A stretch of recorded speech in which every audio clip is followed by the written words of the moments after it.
E aí pessoal, tudo bem com vocês? Eu começo direto de hoje te contando que o novo espaço para os ambulantes do centro vai ser inaugurado na quinta-feira.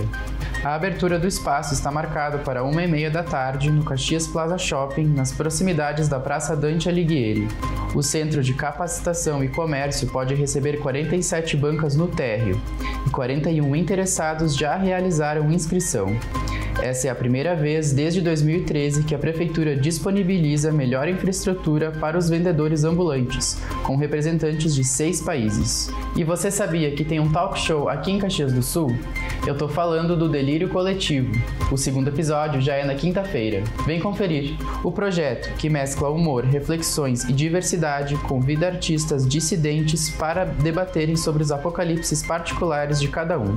O Delírio Coletivo é gravado ao vivo, na Casa Noturna Level Cult, e é conduzido por Poliana Abreu, que traz uma abordagem existencial e profunda, e Naomi Lu, que carrega uma pitada de leveza e humor.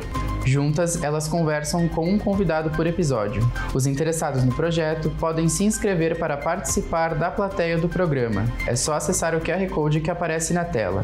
As gravações iniciam às 8 da noite e se estendem até às 10. E quem não conseguir acompanhar as gravações do episódio dessa quinta, fica tranquilo. Os próximos episódios serão gravados nos dias 24 de abril e 8 e 15 de maio. Agora eu te informo que o programa Atletas do Amanhã está recebendo inscrições para o basquete. Organizado pela Secretaria do Esporte, o Atletas do Amanhã inseriu a modalidade do basquete nas atividades do programa. As aulas têm turmas mistas, entre 10 e 14 anos, e acontecem sempre nas quintas-feiras, à 1h30 da tarde, no ginásio do Vascão. As inscrições são gratuitas e podem ser realizadas na Secretaria, pelos contatos que aparecem na tela. Por hoje é só, pessoal. Até a próxima!